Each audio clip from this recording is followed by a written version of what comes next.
Don't give up on the system. On today's episode, we're going to have the Beaumont Chief of Police, Chief Tim O. We're going to talk about some of his perspectives on policing, some of his proactive approaches, and some things he'd like to see done in the community for it to be a better place.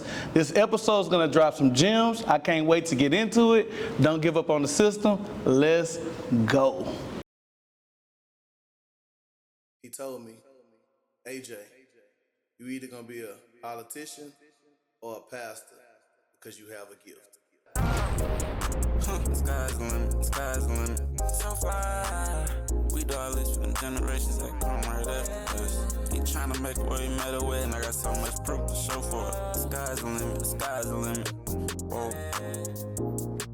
I didn't choose politics. Politics chose me. So, tell me, who is Tim Ocnaschek? Well, I appreciate you having me here and you know, the opportunity to be in the position that I am, and I think that's part of who I am, because I've mostly lived my life the past 39 years in law enforcement role. And you know, a lot of, I think how we got to know each other was started out in emergency management, because I've had an additional duty of emergency management for quite a few years, a little over 17 years. But you know, I started out as a military person. I was too young to be on a civilian force, which was my goal since high school. So I got in there and at 17 and just started trying to prep myself to be a civilian police officer.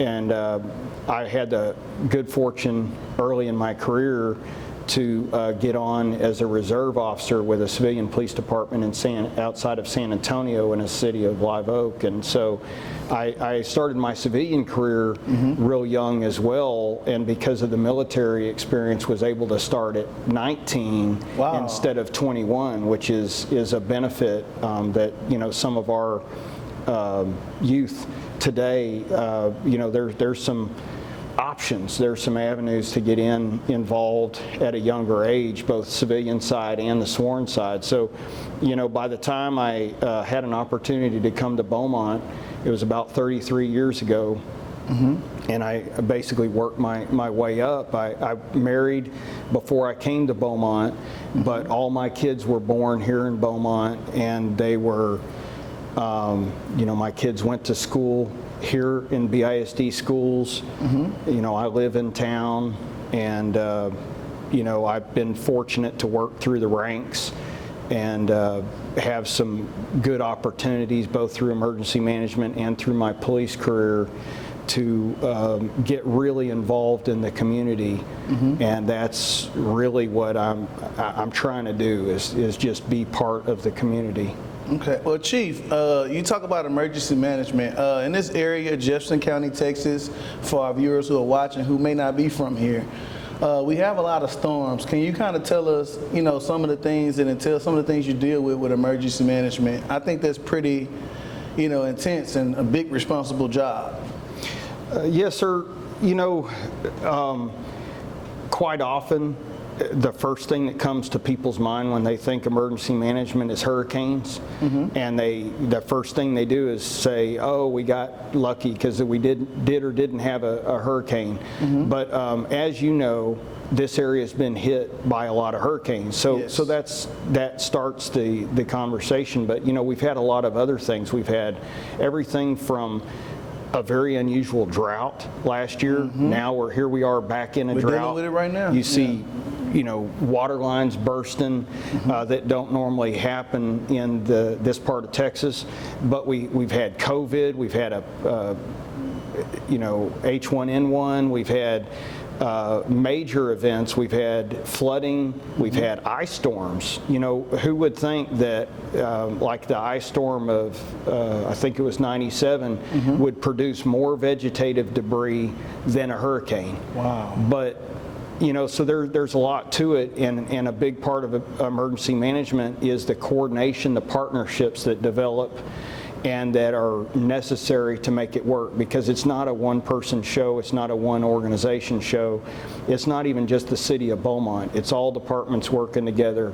It's it's a team, it's the hospitals, it's the faith-based organization, churches, business, industry. You know, we're very fortunate in this area to have such a proliferation of industry, but you know, there comes a lot of coordination efforts that have to be involved. You know, if there's a hazardous material event, or if there's a big wreck on a interstate highway, and so there's constantly things that in emergency management involve pulling people together, forming partnerships, and working as a team. Well, I'm glad you kind of explained that, because there's levels to emergency management. It's not just the big storms, and I think it's important the viewers understand there's more to that. And events too. I sort of neglected events, but we have a lot of major events in Beaumont, and we want to make sure they're safe and that they're well organized and that we're prepared for eventualities. And so we treat an event, a major event, just like we do an incident, and we plan for it. We make sure we have organized assets and response capabilities and everything. And I think altogether that approach has made this area more resilient. Our people are more prepared, and they're more ready for eventualities. Well, I like that, because Beaumont, Texas, we're known for major events like our Juneteenth Festival, our 4th of July Festival, our Oktoberfest, Mardi Gras. Like, we have some of the biggest events in the area, and with us being the hub city, a lot of the surrounding cities actually come to Beaumont to celebrate. You guys are more than prepared. You know, we have security and ambulances. We have them everywhere. You know, we're basically ready for these big crowds, and I didn't even know it was that detailed and depth that you guys work hand in hand to get prepared for those events. Like, that's some good, insightful information. Yes, and you know, we've benefited from the disasters. You know, most people look on disasters as a negative, but we've received a lot of funding for infrastructure, for backup generators, for road improvements, for drainage improvements, for new buildings, multiple throughout the city, that would not have been possible if it weren't for disasters. So there is good that can come from it, as well as the benefit in the speed that the community is able to recover and rebound from adversity. I think that's good, because you can look at a negative situation and you can also see light at the end of the tunnel, or how it can be positive. Yes, sir. So I'm going to move to the next question. What inspired you to pursue a career in law enforcement, and how has it motivated you to evolve over the years? Well, I mentioned about high school. I had a recruiter from Mesquite Police Department come into my high school and do a recruitment speech, and that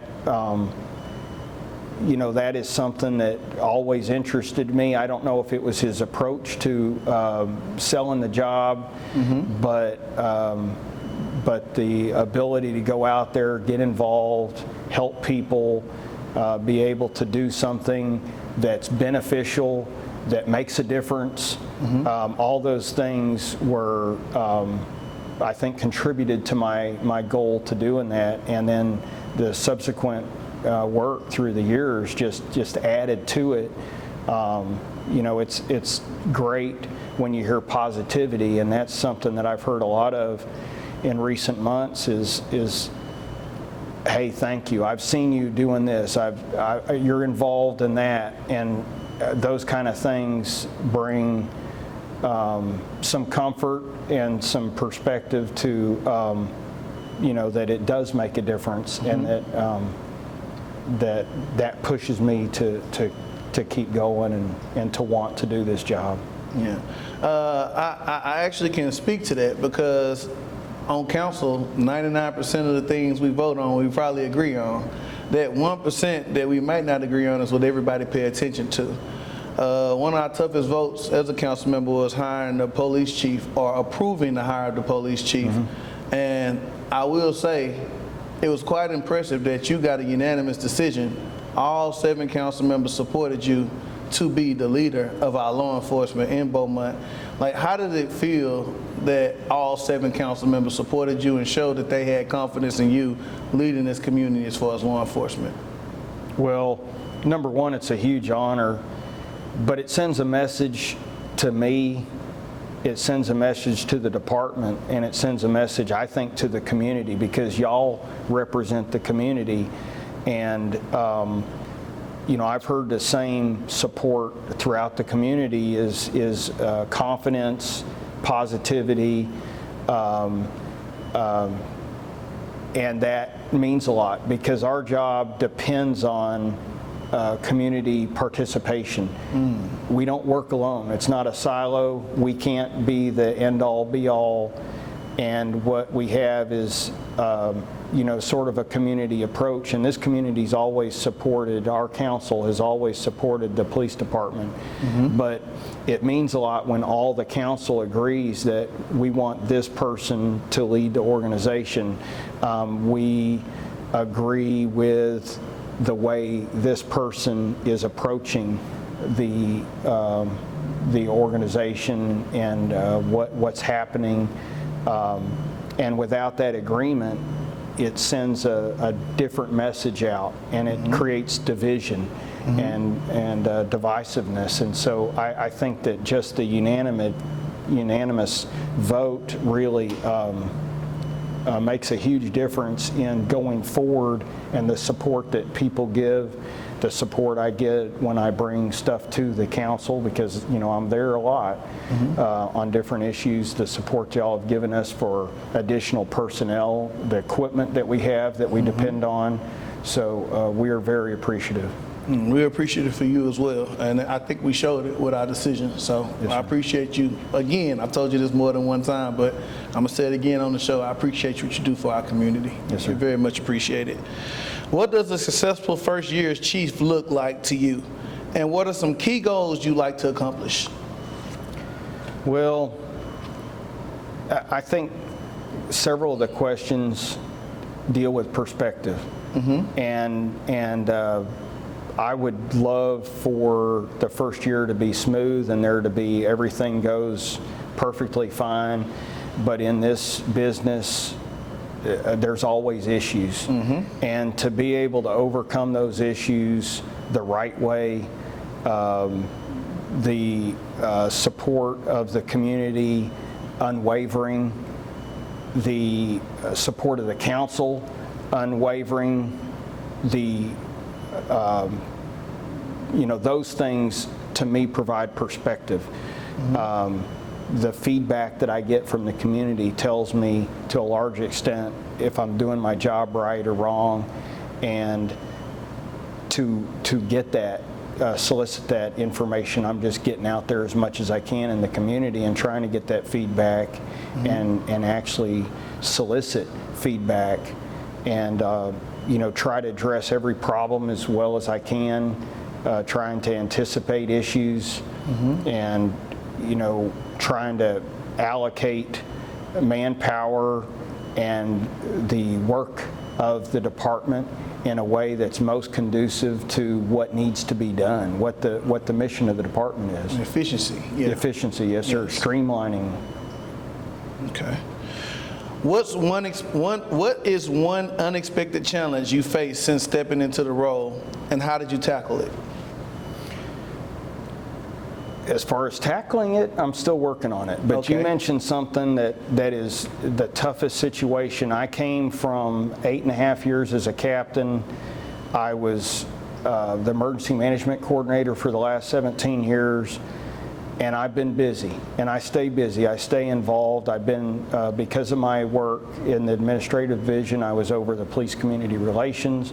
So I've been involved with the community. I've been involved with recruiting, retention, those issues that are administrative type duties. However, I've been busy. But I've just added a new level of busyness to it because I've got more meetings, more invites, more requests to be at stuff. And I feel that I need and want to be at these things, but there is a finite amount of time in the day, and it's cut into my ability to do anything but work 7 days a week. And I think that that's a challenge that I have to overcome, is to make sure that I keep a family approach and perspective as well as a work perspective. The work will get done. We have great people. We have a great team. We have great support from the community and the council. I can't work 24/7, and I have to manage that and overcome that as a challenge. So I'm still working on it and trying to take advantage of every opportunity, especially early in my appointment. I feel, and it's pretty normal, that there's going to be a lot more invites to things than maybe down the road in a few years. So I'm trying to push hard right now and be as involved as I can and get as much feedback as I can, because now is when I need the guidance and the suggestions and the recommendations and the concerns, so that we can put together a good approach going forward. So I'm willing to push extra hard right now, but it is a challenge. Yeah. I can definitely relate to that, because I'm a husband, I'm a father of 4 young daughters, and I'm a city councilman at large for a city of roughly 116,000 people, and that isn't easy at all to balance that. But I understand during my first term, I literally was asked to be everywhere. But now that I'm in my second term, a little bit more seasoned, not quite there, but it has slowed down a lot. So I can definitely relate to what you're saying. And one thing when looking at our police chief that stood out to a lot of people in the community, you know, when you were promoted into a chief role, or you were promoted into a supervisor role, you decided to move your family in the community. Can you kind of speak to what kind of made you make that decision when you were promoted into that role? Are you talking about within the city limits of Beaumont? Yes, sir. I actually moved here long before I became chief. Oh, wow. Yes. Wow. I've lived here for, I was still a lieutenant. I lived in Beaumont for a couple of years, moved to Lumberton for a few years, and then came back. I think about 13 years ago. Okay. So I've lived here for a while. Oh, so okay. Yeah, so I'm... So San Antonio, Live Oak area, I know the mayor of Live Oak, Miss Mary, she's a sweet Yes. lady, but Yeah. so you in the Live Oak area, came to Beaumont, moved a little bit outside of Beaumont, and came back to Beaumont. Gotcha. So I started living in Beaumont and ended living in Beaumont. But you know, everything that we do, my work, where I shop, where I eat, where I any extracurricular activities, they're all in Beaumont. And my family's the same way. Whether it was the kids' extracurricular work, my wife's work, everything has been in Beaumont the whole time. Awesome. So it just made sense to live in Beaumont. And it's, you know, I love the neighborhood, being able to just, you know, walk the street. There's lots of trees. There's, you know, it's a comfortable place. There's always people out walking, and to me that means a lot. Yeah. So community trust is a key aspect on effective policing. What specific steps are you taking to strengthen trust, transparency within the community of Beaumont, Texas?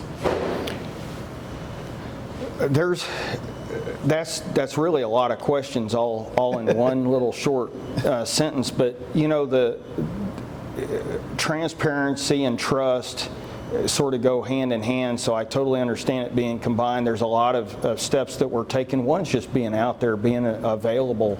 A lot of people have my cell phone number. A lot of people there's a lot of ways to get a hold of me, of us, to get concerns through.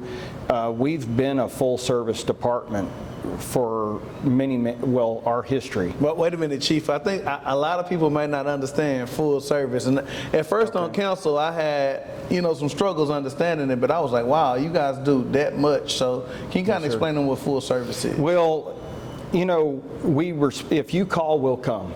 And that's basically unusual for a department of our size or even smaller to respond to any call for service, regardless of the criticality, regardless of the whether a police it's even a police matter.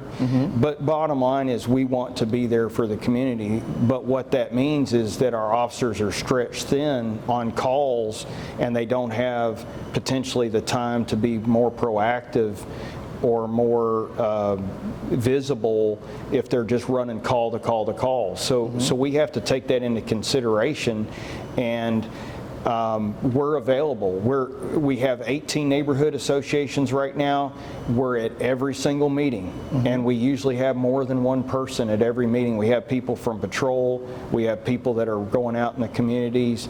We have a whole unit dedicated to community relations. We have various social media platforms that we're getting the information out there. We have the website with the Police to Community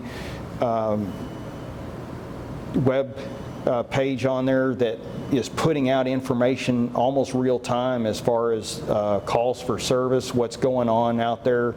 We're constantly putting out information, and to me, the fact that people can come to IAD if they have a complaint. They can make a phone call to the chief or to a councilman and get almost immediate consideration, that they can attend a whole variety of meetings, whether it's at a church or at a neighborhood meeting or at a community event. Some of these civic organizations that have meetings, they'll have us there. I've been to a number recently, and just the opportunity to ask questions, and to me that builds trust, and the potential for you to just be able to ask a question if you have a concern, bring it up, and that's all part of building trust. The transparency as well, having that information out there. We have, with our real-time crime center, almost everybody has a camera out there, but they're sharing it with each other. Now we're able to get some of that data ourselves, and that helps. We're basically sharing as much as we can, and all those factors and availability, from the feedback I'm getting, is building trust. And I think that's again a perspective issue. I keep bringing that word perspective up. Because everybody has a different perspective, so Yes, I'm sir. glad you Yes, are sir. explaining that, but I do understand. Yes, sir. So, police departments across the country face challenges around public perception. What strategies do you have in place to build a positive image for Beaumont PD? There's a number of things that separate us, I think, from the national, I'll say, trend. We have never had a council or community advocating for reduced police presence, reducing police budgets. In my memory, I do not remember a time when the police and the community civic organizations, the city council, and everybody wasn't working together. And that carried us through some really tough times with some incidents over the past number of years that, and I don't know what all contributes to it. Our part of Texas being more of a friendly relationship state, our area of Texas being very collaborative, but that has helped a lot. And I think that the perspective from our side is that there's a lot of support out there. We're able to talk through things. We don't have to get into a riot situation or a big knockdown, drag-out fight when we can talk. And I think part of that is that we do it on a regular basis. We'll get together with different organizations, pretty much anybody that wants to get together, but we're able to talk through things. We have a good relationship. It's sort of like a disaster response. When before the thing happens, you already know the responders, whether they're from different departments, different agencies. you haven't, it's not the first time you're meeting at when something bad happens, and that's what I think sets us apart. We have constant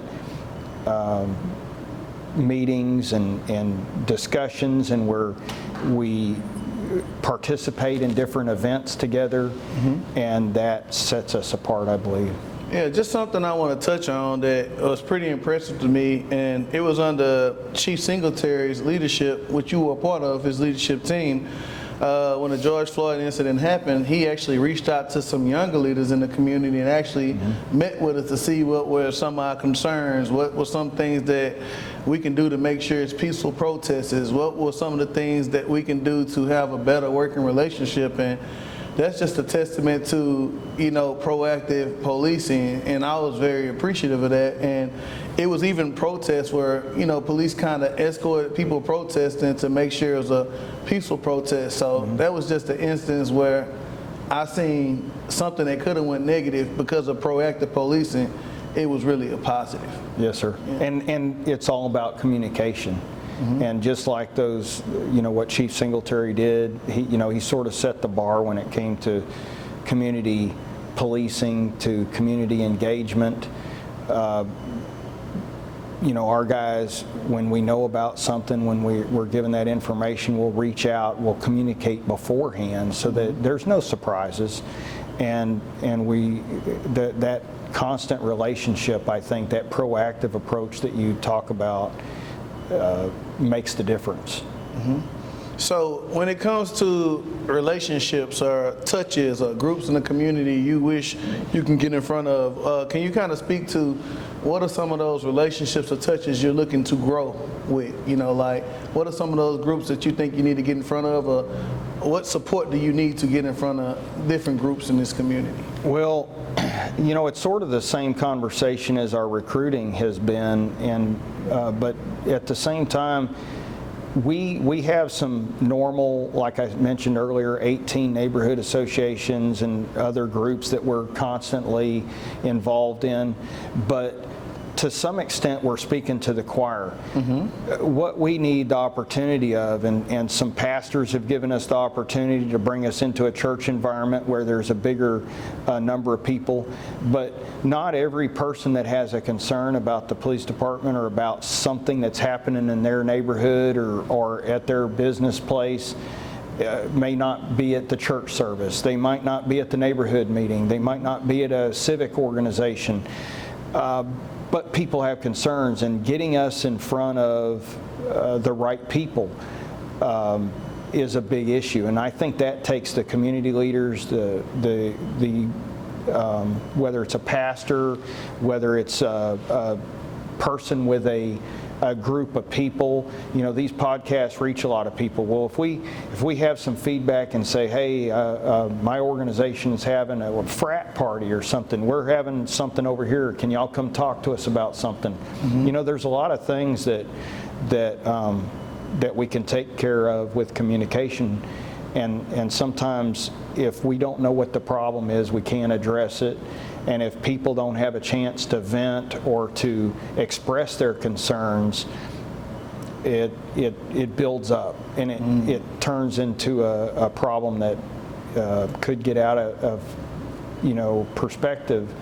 And what I would love the opportunity to do is have the chance to speak to the right groups, and that's obviously more groups than we're currently talking to. That's why we go to pretty much any group we can. The Real-Time Crime Center, we've been reaching out heavily trying to get registry for people that have cameras, and so many people, residents and businesses, have cameras on their businesses. And so that's given us a lot of time to get to talk to people down on a street level.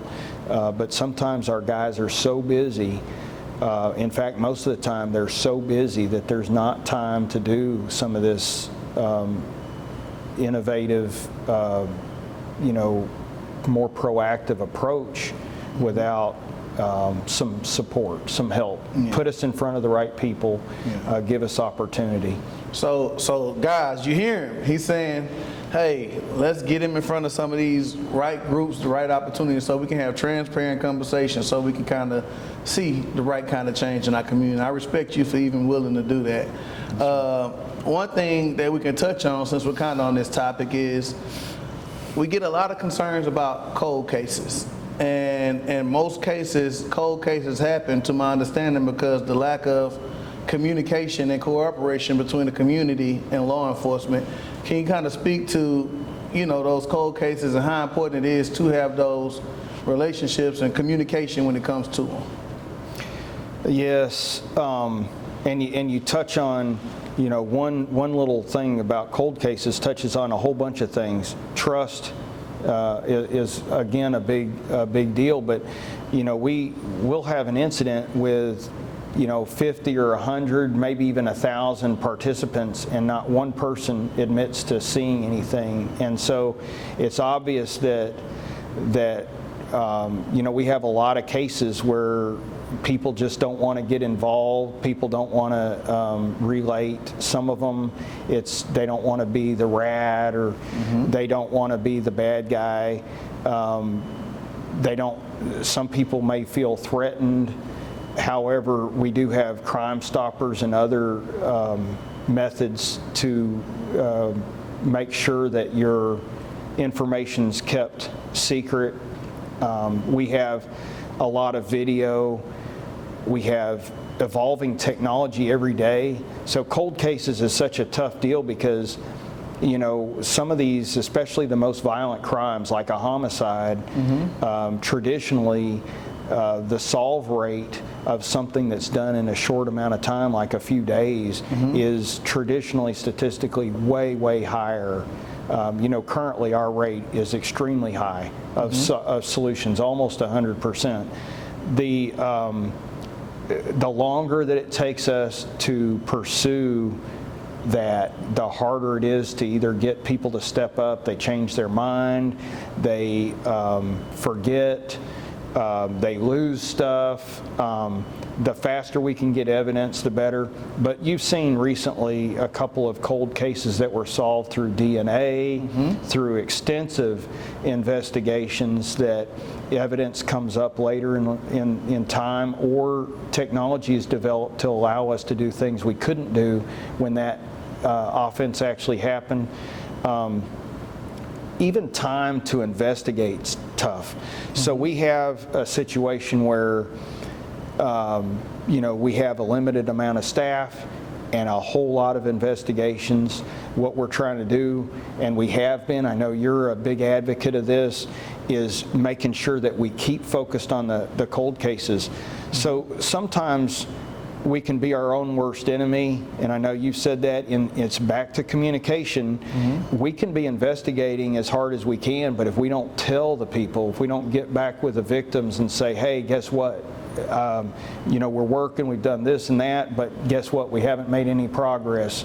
Even the fact that they know it's still being investigated is happening. So our detectives, our unit commanders have been assigning cases more and more recently, to where the cases are being investigated, they're being re-looked at on a regular basis.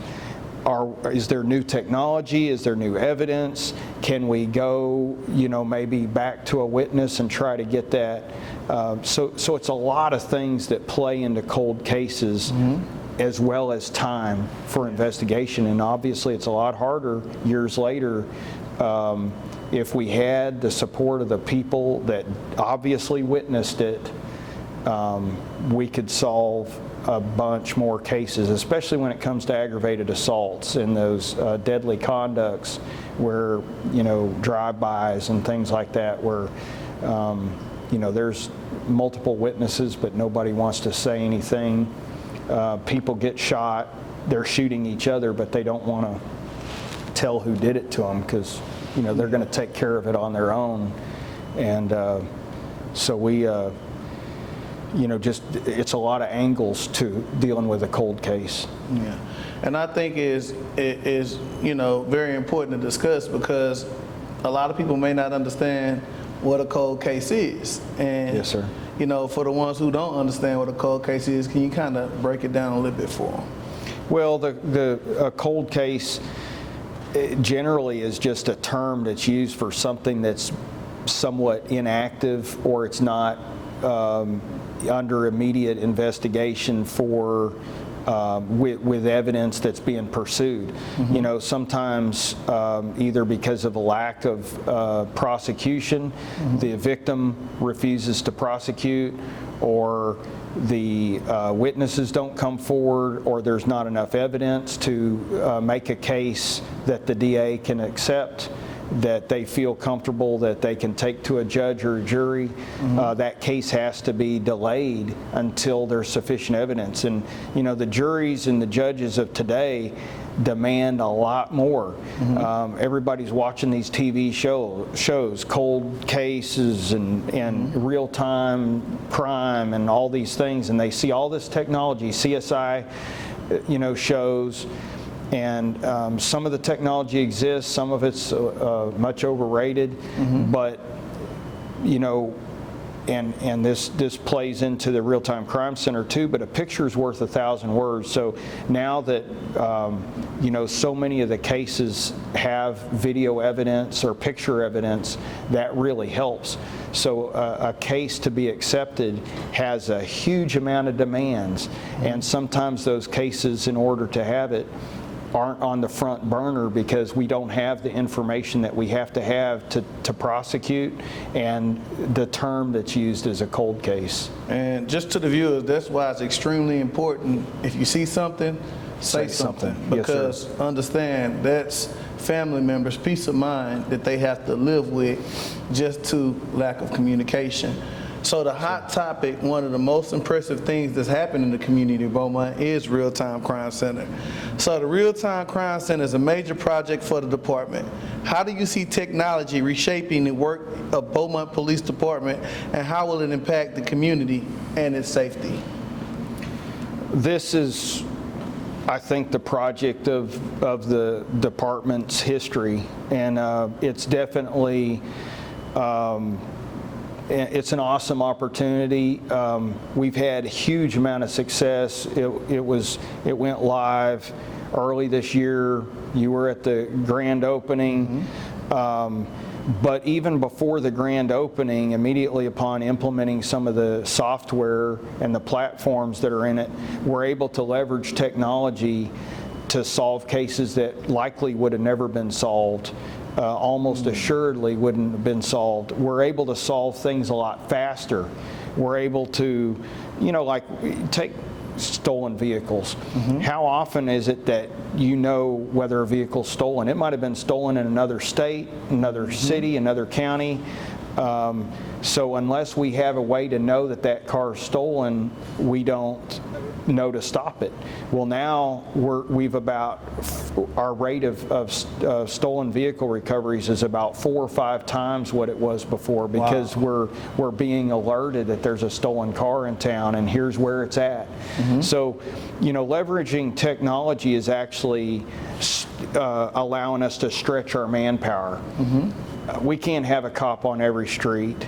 We can't have you know, the workload. Let me give you an example of you know, some of the times you get a car burglary, and these kids or people will go down the street and they'll just pull on handles, and so often they're finding unlocked cars and they're stealing a gun, or they're stealing some money or a purse or whatever. But you know, what we have to do now is we have to send out officers, and they have to go door to door looking to see if any of them have a ring bell camera. It actually happened in my neighborhood. It happened in my neighborhood. Yeah. So I mean, think of how much time that takes to go door to door. Well, now with registry and with video integration, we can actually just send a group message out to that neighborhood area where the thing happened and say, hey, you know, between 2 and 3 a.m. on Sunday morning, there was a red Honda Civic driving through the neighborhood,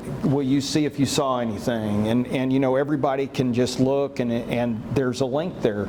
And if they happen to have some information, they can send it back. So think of the time savings of that. Wow. Right now, we have to send people, if it's a incident in a gas station or something, we have to send somebody or a bank to download the video. So we got to have media device, we got to have the time, then we get back to the station, we got to have the software to download. Every single manufacturer has a different software program. This system allows us to get all that in basically a real-time way, to where we can just have it downloaded, it automatically will open.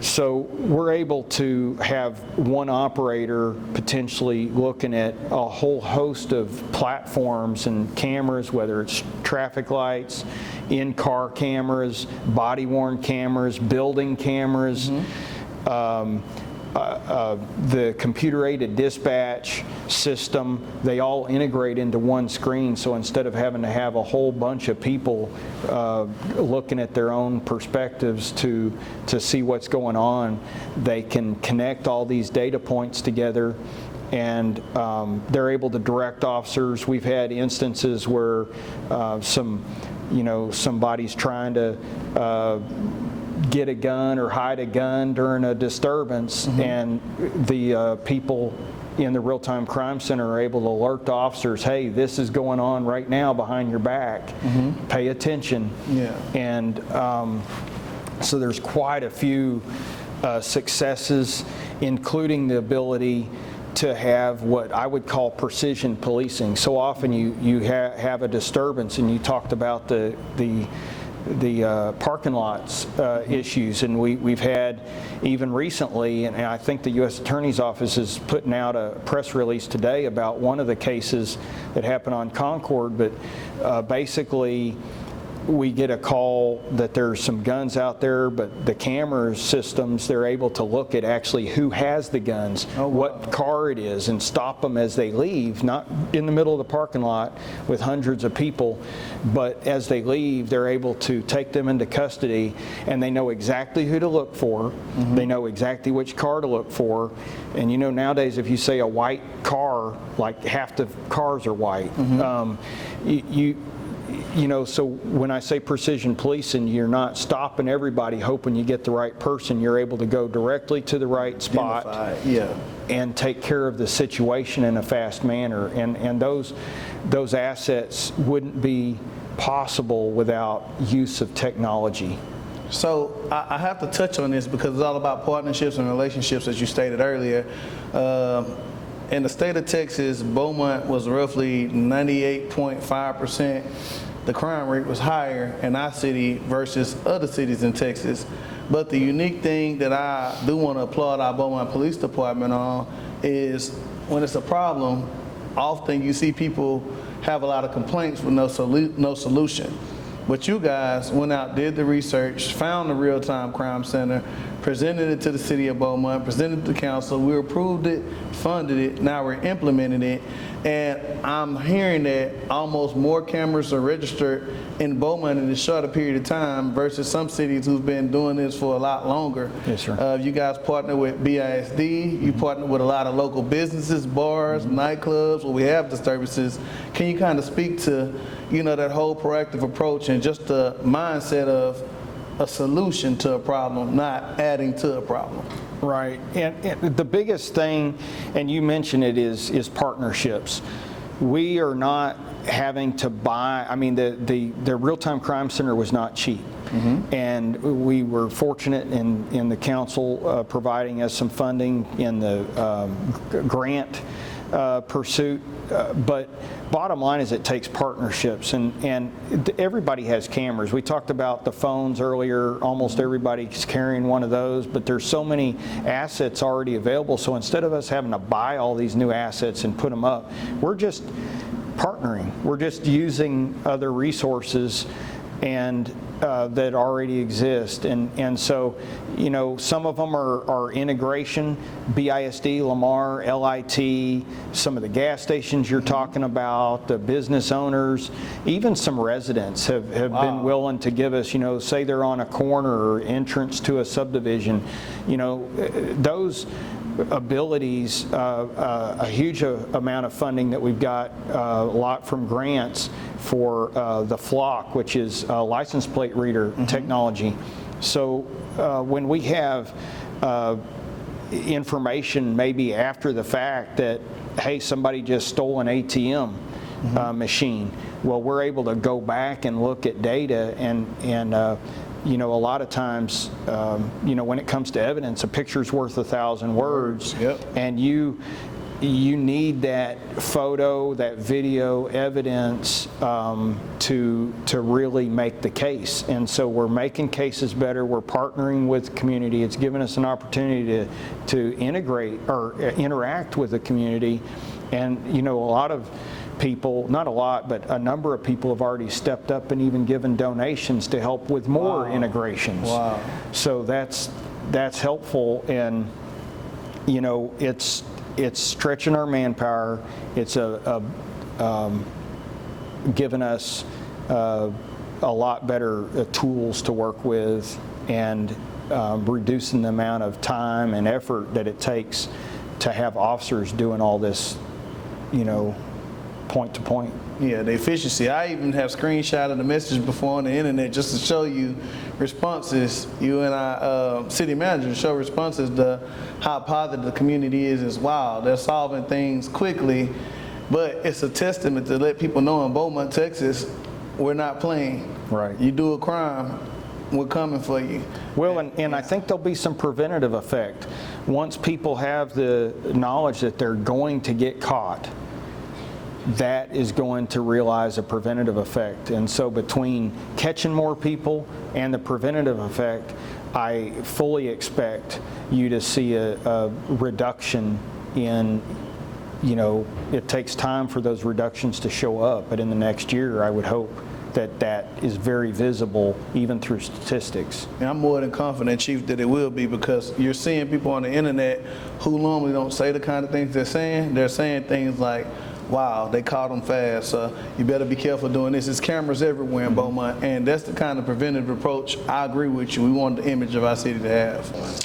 What are some proactive measures you'd like to see implemented to address youth-related crimes and youth engagement in Beaumont? Often you hear in Beaumont, it's young people, it's young people, it's young people. Well, some of the young people, I think, could be defined better. A lot of people say juveniles, and I think young people is much more appropriate because it's probably under 25. But you know, some of that is dependent on what the type of issue is, what the type of crime is. But there are some younger people getting involved in some homicides that's just really heartbreaking. And we have a number of youth programs. I was at the open house last week for the, trying to remember the name of it.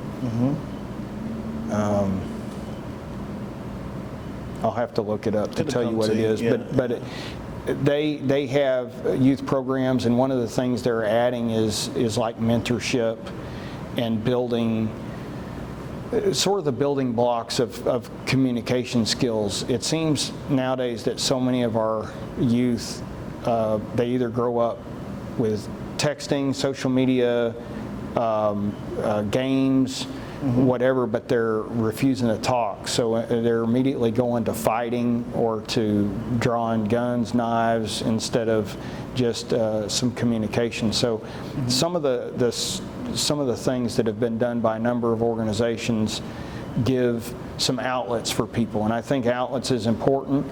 I go back to something I said earlier, the police can't do it all. We just don't have enough people or the time or the you know, all the necessary skill sets even. However, we do have a lot of ability to partner and to support And so, we have a number of programs going from explorers to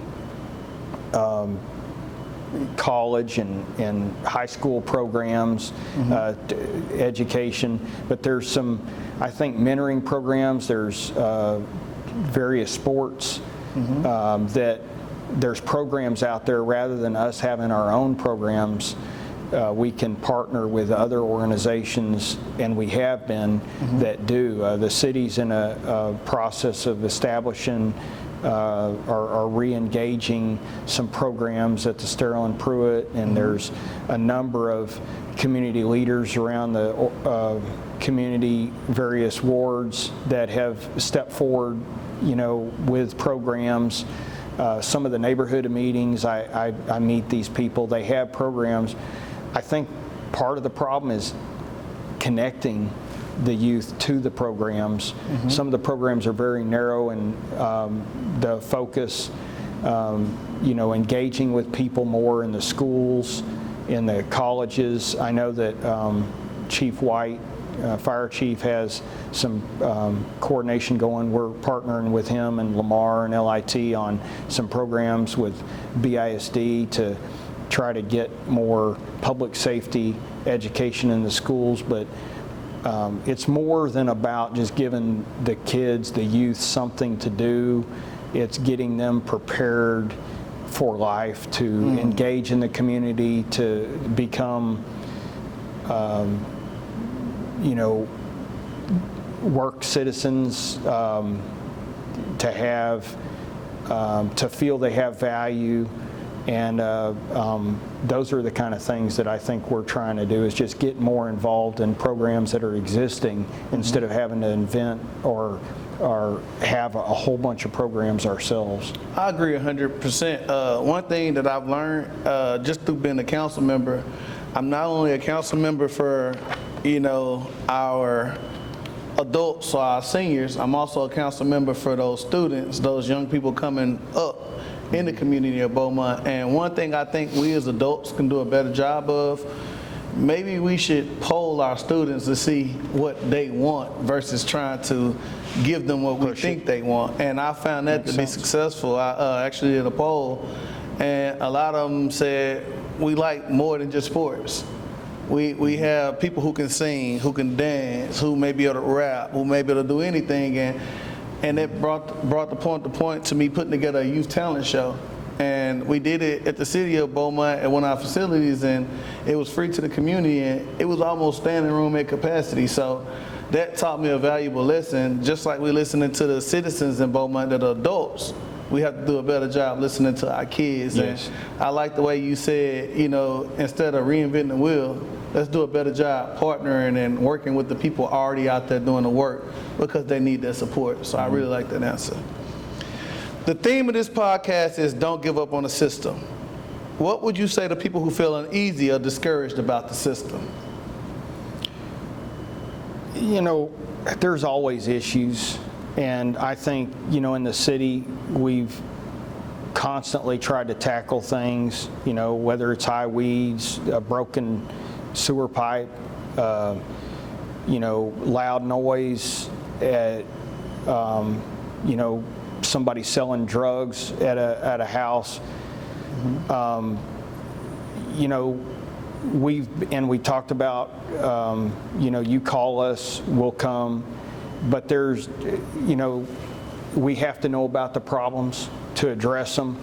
And I think I've been hearing very heavily in the last few months that multiple people have said this isn't a police problem, this is a community problem. And I think that's important. Sometimes it's easy to throw issues to the police and say, hey, let's let them handle it. But some of these programs are more better addressed by different skill sets and different approaches, from mental health to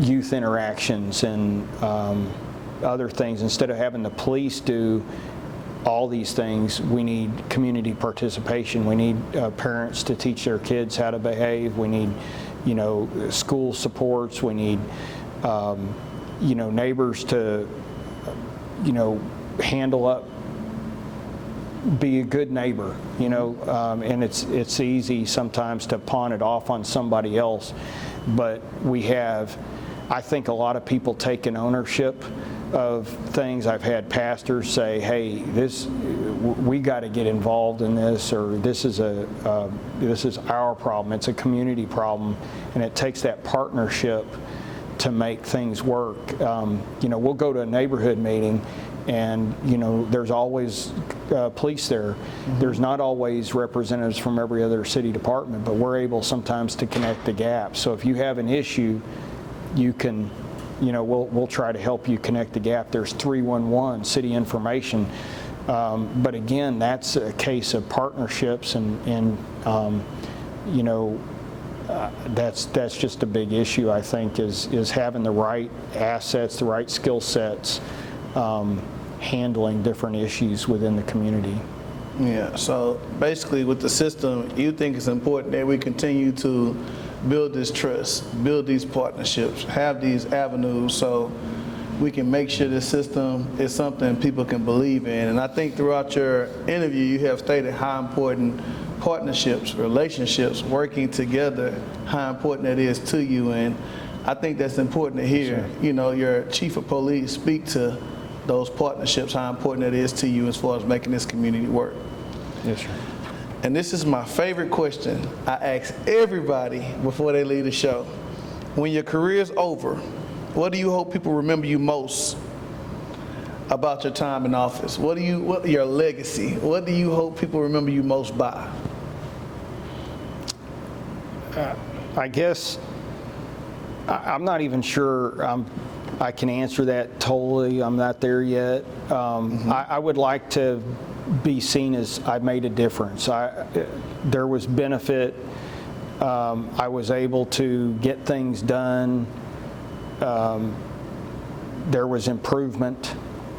The positivity angle is, I think, important to me. Mm-hmm. I would love to see the city rebound, grow, prosper more in even population. I think there's a lot of prosperity now, but sometimes it's not visible when you see reducing population, but I'd love to see that. I don't even have to have something to do with it, but I think that if I'm there during that time and there's a positive end state of the city, then I would feel rewarded. I would feel honored to have been a part of it. Well, I will say this. When it comes to positive, I want to end on this note telling you some positive.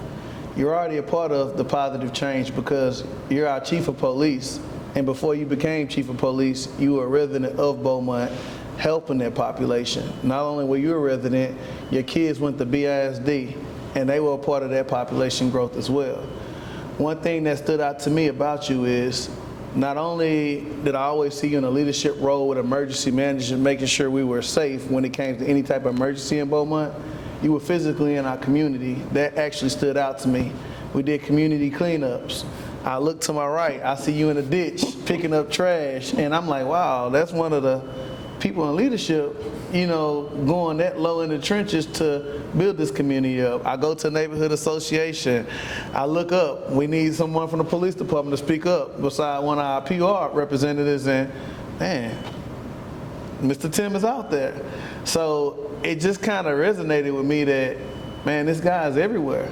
He's invested in his community. He lives here. Mm-hmm. He cares about the image and the outcome, and your answer about you like to see the population grow. Being an officer, living here, being a top officer, living here, speaks volume to me. And I just want to let you know I respect you for that.